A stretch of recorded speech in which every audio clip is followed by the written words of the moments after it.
The floral centerpiece on table 17 became a blur as Harrison Kent read the place card again, squinting at the tiny calligraphy that dictated his fate for the next several hours.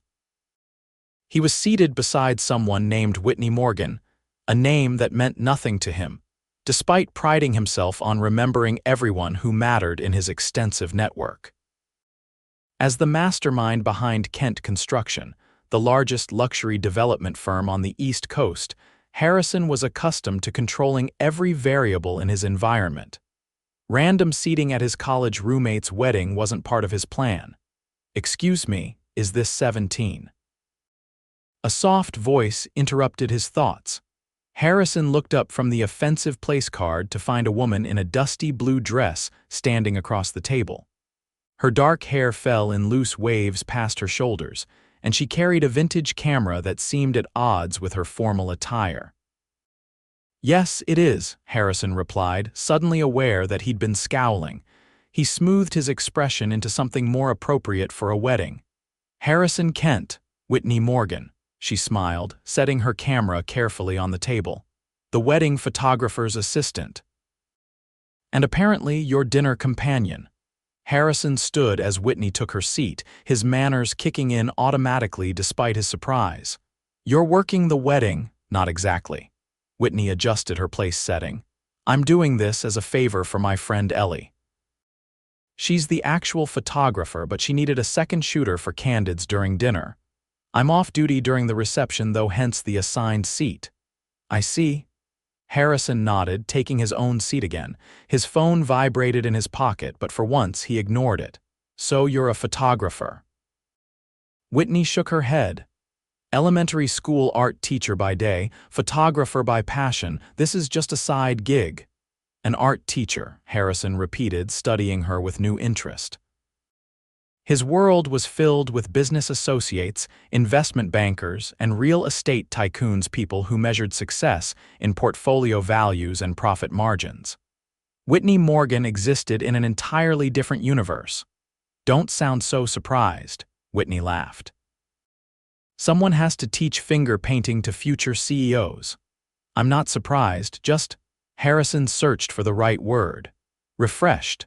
The first course arrived, saving him from elaborating. As they ate, Harrison found himself increasingly drawn into Whitney's world. She spoke about her students with such animation that he could almost picture the chaotic art classroom filled with third graders wielding paintbrushes like magic wands. "So what about you?" Whitney asked, dabbing at her lips with a napkin. "What does Harrison Kent do when he's not attending weddings?" "I run Kent Construction." Harrison waited for the familiar flicker of recognition, the subtle shift in demeanor that typically followed this revelation. Whitney nodded politely. "Building things must be satisfying. Creating something permanent." Her response caught him off guard. No questions about his net worth or subtle inquiries about his portfolio, just genuine interest in the satisfaction of creation, something he hadn't thought about in years. It was once. The words escaped before he could filter them. "When I first started, watching a building take shape from nothing but plans and raw materials, that was incredible. These days, I spend more time in boardrooms than construction sites. You miss it." Whitney's observation was gentle but accurate. Harrison swirled the wine in his glass. "I do, but you can't build a company worth hundreds of millions by indulging personal preferences." Whitney's eyes widened slightly at the casual mention of his company's worth, but she recovered quickly. "Why not? Why not?" Harrison echoed, genuinely puzzled. "Why can't you build a multimillion-dollar company while still doing what you love? Seems to me that's exactly how the most successful businesses start, with passion." The string quartet in the corner began playing, signaling the entrance of the wedding party. As the celebration swirled around them, Harrison found himself engaged in the most honest conversation he'd had in years, with a woman who seemed completely unimpressed by his wealth. By the time dinner concluded, Harrison had learned that Whitney lived in a tiny apartment with too many plants, volunteered teaching art at a senior center on weekends, and had once backpacked across Europe with nothing but a camera and a sketchbook. In return, he'd shared stories from his early days of construction, sleeping in half-finished buildings to save money and working alongside his crews until his hands were as calloused as theirs. "I should make some rounds," Harrison said reluctantly as dessert plates were cleared away. "My college roommate will never forgive me if I don't congratulate him properly. And I should get some dancing shots for Ellie." Whitney picked up her camera. "It was nice meeting you, Harrison Kent." "Likewise, Whitney Morgan." He hesitated, then pulled out a business card. "If you ever need anything built or demolished, give me a call." Whitney accepted the card with a smile that reached her eyes. "I'll keep that in mind." As Harrison navigated through the crowd of well-wishers, he found his thoughts repeatedly returning to table 17. He engaged in conversations with old friends and business acquaintances, but his attention was divided, his gaze often seeking out a dusty blue dress among the revelers. Near midnight, as the celebration showed no signs of slowing, Harrison spotted Whitney on the edge of the dance floor. Her camera was nowhere in sight, and she was swaying slightly to the music, watching the dancers with a wistful expression. "May I have this dance?" Harrison appeared at her side, offering his hand. Whitney's surprised smile was worth every second of the searching. "I thought you'd left." "Without a proper goodbye, never." Harrison led her onto the dance floor as the band transitioned to a slower number. "Besides, I had a feeling you might need photographic evidence that Millionaire developers do occasionally know how to have fun." "Is that what this is? Evidence?" Whitney placed her hand in his, allowing him to guide her into the rhythm. "No," Harrison admitted, his voice dropping. "This is me not wanting the most interesting conversation I've had in years to end." Whitney studied his face as if searching for insincerity. Finding none, she relaxed into the dance. "So tell me, Harrison Kent, if you weren't building an empire, what would you be doing right now?" "Honestly," Harrison considered the question, "I'd probably be restoring classic homes. There's an old Victorian in my neighborhood that's been abandoned for years. Every time I drive past, I imagine stripping it down to the bones and bringing it back to life." "Why don't you buy it?" "I tried. The owner won't sell." Whitney shook her head. "No, I mean, why don't you restore homes anyway? You own a construction company. Surely there's room for a passion project." Harrison stared at her, momentarily speechless. The music swelled around them as he processed her question. "I haven't thought about what I want in a long time," he finally admitted. "Everything has been about what makes business sense. Maybe it's time to reconsider."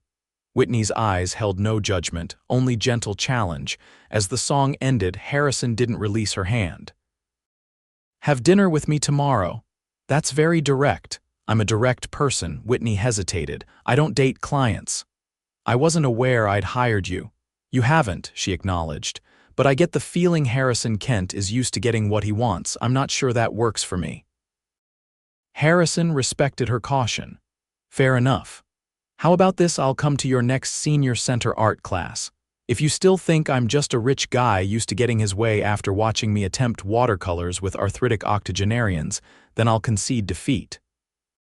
Whitney's laugh was worth every word of his ridiculous offer. "You'd really show up to teach art to seniors."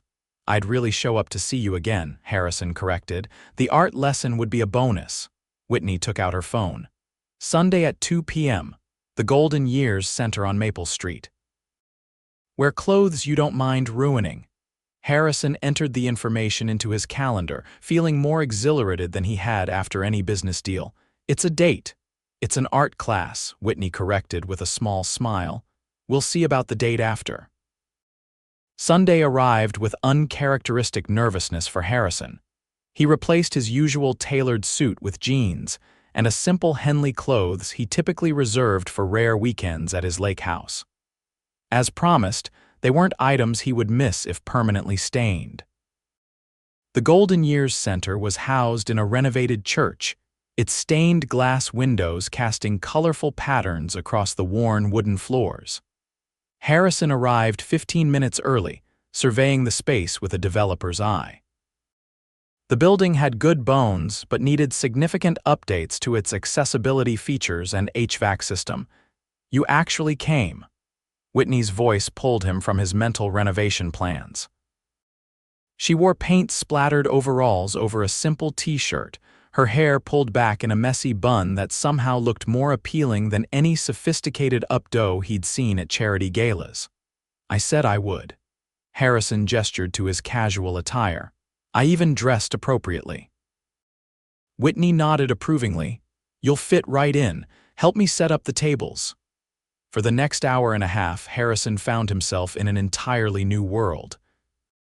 The seniors most well into their 80s treated Whitney like a beloved granddaughter and regarded Harrison with a mixture of curiosity and mischief. Mrs. Abernathy, a 92-year-old former ballet dancer, informed him that his brushstrokes were too aggressive for watercolors, young man. While Mr. Peterson, who had once been a carpenter, engaged Harrison in a detailed conversation about load-bearing walls and crown molding techniques. By the time the class ended, Harrison had produced a surprisingly decent landscape, received 3 dinner invitations from widows, and experienced a kind of genuine human connection that had been missing from his life for longer than he cared to admit. You survived, Whitney observed as they cleaned up after the last participant had left, and with minimal paint damage. Harrison examined a blue smudge on his forearm. I can't say the same for my ego. Mrs. Abernathy was ruthless. She was the principal dancer for the Boston Ballet in the 1950s. Perfection is her baseline. Whitney gathered brushes, her movements efficient, but she liked you, I could tell. How? She offered criticism. That's her love language. Whitney glanced up, her expression softening. Thank you for coming. They don't get many visitors, especially male ones. I enjoyed it. Harrison realized with some surprise that he meant it. Though I still haven't earned that date, have I? Whitney considered him. You passed the first test. But I'm still not convinced dinner is a good idea. What would convince you? Harrison leaned against the table, studying her. Whitney tilted her head thoughtfully. I have a school art show next Friday evening. My students have been working all semester on their projects. Come see their work, meet the tiny humans I spend my days with, and then we'll talk about dinner. Another test. Another opportunity to see the real Harrison Kent, Whitney corrected. The one who showed up today in jeans with no agenda except to keep his word. Harrison nodded slowly. Friday it is. Throughout the week, Harrison found himself distracted during meetings, his mind wandering to watercolors and dusty blue dresses. He rescheduled a crucial investor dinner to attend Whitney's art show, ignoring his assistant's raised eyebrows and concerned inquiries about his health. Oak Ridge Elementary School was a squat brick building with a freshly painted playground and well-tended garden beds along the front walkway. Inside, the hallways had been transformed into a gallery, with artwork mounted on colored construction paper lining both walls. Whitney spotted him immediately, her professional demeanor cracking into a genuine smile as she excused herself from a conversation with parents. You made it. I said I would. Harrison found himself returning her smile. I even brought reinforcements. He gestured to the gift bags he carried, filled with professional-grade art supplies for her classroom. Whitney's eyes widened. Harrison, that's too much. It's not charity, he interrupted gently. It's appreciation. Your students deserve good tools. Whitney studied him for a moment before accepting the bags. Thank you. They'll be thrilled. For the next hour, Harrison was introduced to dozens of enthusiastic third graders, each eager to explain their artistic vision.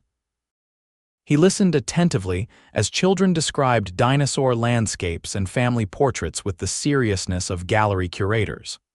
Whitney watched from nearby, her expression a mixture of pride in her students and something softer when her gaze met his. As the crowd thinned, Whitney approached with 2 paper cups of punch. Final verdict, are third graders more intimidating than boardroom executives? Absolutely, Harrison accepted the punch. Executives rarely ask if I know Spider-Man, Whitney laughed. Tommy is convinced all adults in suits have superhero connections. I didn't correct him. Harrison sipped the overly sweet punch. So, did I pass this test too? Whitney set her cup down. This wasn't a test, Harrison. I just wanted you to see my world before I consider stepping into yours. Your life is complicated, Harrison offered. Different, Whitney corrected. You build skyscrapers and make million-dollar decisions. I teach children to mix colors and express their feelings through art. Those worlds don't typically overlap. Harrison considered her words. Maybe they should. What do you mean? I mean, maybe what's missing in my world is exactly what fills yours: creativity, passion, authenticity. Harrison stepped closer. Have dinner with me, Whitney. Not because I'm used to getting what I want, but because I'd like to discover what I've been missing. Whitney studied him, her artist's eye taking in details most would miss. Finally, she nodded. Okay, dinner, but I choose the place. Which was how Harrison Kent, whose dining experiences typically involved Michelin stars and wine lists longer than legal contracts, found himself in a tiny Ethiopian restaurant the following evening, eating with his hands and laughing more than he had in years. You've never done this before, have you? Whitney asked, watching his careful approach to the injera bread and colorful stews. Is it that obvious? Harrison wiped his fingers on the provided towel. You're treating it like a surgical procedure, Whitney demonstrated, tearing the spongy bread and scooping up the lentil stew in one fluid motion. It's meant to be messy and communal. Harrison tried again, mimicking her technique. I'm not accustomed to messy, he admitted. In my world, everything is precise, controlled. And how's that working out for you? Whitney's question was gentle but direct. Harrison considered it honestly. Efficiently, profitably, he paused. Lonely. Whitney's expression softened. Why construction? Out of all the ways to make money, why buildings? No one had asked him that question in years. My father was a general contractor, small residential projects, nothing glamorous. I worked summers with his crew from age 14. There was something magical about watching a home take shape, knowing families would build their lives within those walls. Harrison took a sip of honey wine. When he died my senior year of college, I had to choose between finishing my business degree or taking over his struggling company. You chose both, Whitney guessed. Harrison nodded. Finished school while running his business, expanded from residential to commercial, took risks he never would have. He stared at his plate. Sometimes I wonder if he'd recognize the company now, if he'd be proud or horrified. What do you think? I think he'd miss the craftsmanship, the personal connection to each project. Harrison met her gaze. That's what I miss too. Whitney reached across the table, briefly touching his hand. Then maybe you should find your way back to it. By the time they left the restaurant, something fundamental had shifted between them. Their conversation flowed easily as they walked through the neighborhood, discussing everything from favorite books to childhood dreams. When they reached Whitney's apartment, building a converted warehouse with exposed brick walls, Harrison found himself reluctant to say goodnight. Would you like to come up for coffee? Whitney offered, seeming equally unwilling to end the evening. Harrison hesitated. I don't want to presume anything. It's just coffee, Harrison. Whitney's smile was reassuring. And maybe a look at some of my photographs. I want to show you something. Her apartment was exactly as he'd imagined, small but filled with character. Plants crowded every windowsill, and framed photographs covered the walls.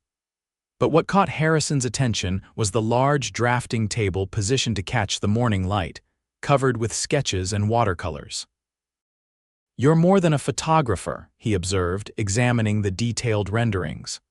I studied architectural design before switching to art education, Whitney explained, preparing coffee in a French press. I couldn't see myself in a corporate environment, but I loved the creative process. Harrison examined her sketches more closely. These are good, really good. Thanks. Whitney handed him a mug of coffee. That's actually what I wanted to show you. She led him to a small side table covered with photographs, not artistic compositions, but documentation of a dilapidated Victorian house. Harrison recognized it immediately. The Harrington house. He looked at Whitney in surprise. How did you? It's 3 blocks from my school. I've been documenting its decay for years. Whitney spread out the photos. When you mentioned wanting to restore it at the wedding, I couldn't believe the coincidence. Harrison examined the detailed exterior shots, interior glimpses through broken windows, close-ups of architectural details. These are extraordinary, Whitney.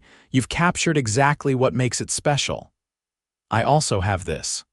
Whitney handed him a folder containing property records, historical documentation, and newspaper clippings. The current owner is a holding company registered to Elmwood Development.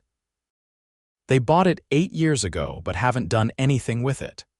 Harrison's expression darkened. Elmwood is infamous for buying historical properties and letting them deteriorate until demolition becomes the only option. Developers like them give the entire industry a bad name. So do something about it. Whitney's challenge was direct. I told you they won't sell. Have you tried recently? With your resources? Whitney gestured to the photographs. This house deserves someone who sees its potential. Harrison studied the images again. Maybe it's time I made another offer. He looked up at Whitney. Would you help me? With your eye for detail and historical knowledge, yes. Whitney interrupted, her eyes bright. On one condition, name it. If you succeed, you have to be hands-on with the restoration. No delegating to project managers. I want to see Harrison Kent with a hammer and sawdust in his hair. Harrison laughed. You drive a hard bargain, Whitney Morgan. He extended his hand. Partners. Partners? Whitney agreed, sealing their arrangement with a handshake that lingered longer than necessary. The weeks that followed fell into a pattern that surprised them both. During days, Harrison managed his empire and orchestrated an aggressive approach to acquiring the Harrington house. Evenings and weekends belonged to Whitney dinners at hole-in-the-wall restaurants she loved, Sunday art classes with the seniors, and long walks through neighborhoods where Harrison found himself evaluating architecture through an artist's lens rather than a developer's. When the holding company finally agreed to sell for twice the property's market value, but still a worthwhile investment, Harrison brought the news to Whitney's classroom after school hours. We got it, he announced without preamble, waving the finalized contract. Whitney's squeal of delight echoed through the empty classroom as she threw her arms around him. Without thinking, Harrison lifted her off her feet, spinning her in a circle of shared joy. When he set her down, neither stepped away. The air between them charged with weeks of building connection. I have another condition, Whitney said softly, her hands still resting on his shoulders. Another one? Harrison raised an eyebrow, his hands settled comfortably at her waist. You're getting greedy, Miss Morgan. I want you to kiss me. Harrison's surprised laugh was cut short as Whitney rose on tiptoes, pressing her lips gently against his. The kiss was tentative at first, a question rather than a demand. Harrison answered by drawing her closer, deepening the connection with a thoroughness that left them both breathless. I've wanted to do that since the wedding, Harrison admitted when they finally parted. Whitney smiled up at him. What took you so long? I was waiting to be sure. Harrison tucked a strand of hair behind her ear. I don't want to be just another rich guy in your life, Whitney. I want to be the right guy. You're getting there, Whitney assured him, pulling him down for another kiss. The restoration of the Harrington house became the framework for their evolving relationship. True to his word, Harrison worked alongside his crew, relearning skills he'd abandoned for boardrooms and balance sheets. Whitney spent weekends researching period-appropriate details and documenting the transformation through her camera lens. Their relationship wasn't without challenges. Harrison's high-profile status attracted unwanted attention, and Whitney struggled to adapt to the scrutiny that came with dating one of the city's wealthiest bachelors. There were arguments about priorities, schedules, and the inevitable culture clash between their worlds. But there were also moments of profound connection, Harrison appearing at Whitney's school with lumber and tools to build new display cases for student artwork. Whitney surprising Harrison with hand-drawn plans for a treehouse that precisely matched one from his childhood stories. Late nights spent on the partially restored wraparound porch of the Victorian, sharing dreams neither had voiced to anyone else. 6 months after they'd begun the restoration, Harrison led a blindfolded Whitney up the newly finished grand staircase of the Harrington house. The property had been transformed from a deteriorating shell to a gleaming testament to its original glory, with modern amenities hidden discreetly behind historical details. "Can I look yet?" Whitney asked as Harrison positioned her carefully in the center of what had once been the master bedroom. "Almost." Harrison made a final adjustment to her position. "Okay, now." Whitney removed the blindfold to find herself standing in a sun-drenched studio space.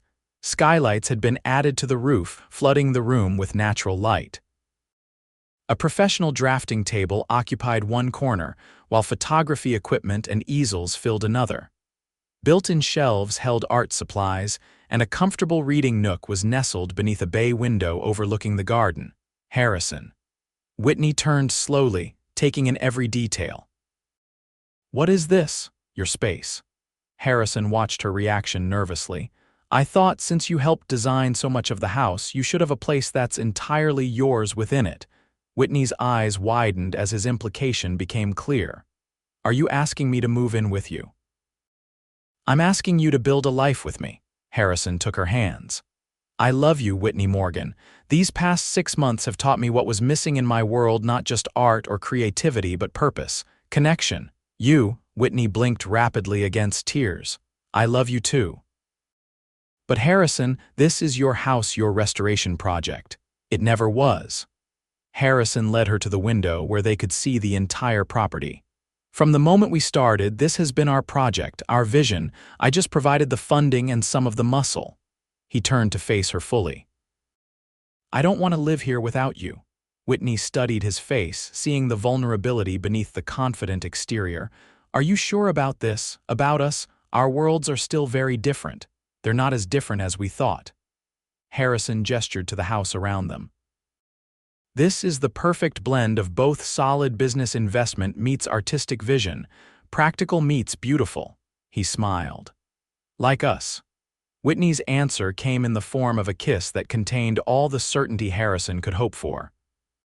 The housewarming party, 6 weeks later, brought together their formerly separate worlds. Harrison's business associates mingled with Whitney's fellow teachers. Seniors from the community center chatted with construction crew members, and Whitney's third graders explored the garden with wide-eyed wonder, having been invited for a special afternoon tour. As sunset painted the restored Victorian in golden light, Harrison found Whitney on the porch, photographing guests through the windows. "Capturing the first memories?" he asked, slipping an arm around her waist. "The first of many," Whitney agreed, leaning into him. "I still can't believe we live here." "Believe it," Harrison pressed a kiss to her temple. "Though there's one more renovation I've been considering." Whitney looked up at him. "Harrison Kent, if you touch one more inch of this perfect house, I'll..." Her threat dissolved as Harrison withdrew a small velvet box from his pocket. "This renovation is more personal." He opened the box to reveal a vintage-inspired emerald ring. "Whitney Morgan, will you marry me?" Whitney's camera almost slipped from her fingers. "Harrison, I know it's only been 8 months," Harrison continued quickly. "But when you know, and I've never been more certain of anything than I am about us. You changed my life by showing me what truly matters. I want to spend every day returning that gift." Whitney set her camera safely aside before throwing her arms around Harrison's neck. "Yes," she whispered against his lips. "Absolutely yes." As applause erupted from the doorway, their friends having witnessed the proposal through the window, Harrison lifted Whitney off her feet, spinning her with the same joyful abandon as that day in her classroom. "I never expected a random seating arrangement at a wedding to change my life," Harrison murmured as he set her down. Whitney smiled, her eyes reflecting the sunset and future possibilities. "Sometimes the best structures are built from unexpected foundations." Harrison couldn't argue with that architectural wisdom as he sealed their engagement with a kiss. knowing that of all the buildings he'd ever created, this relationship was by far his greatest construction.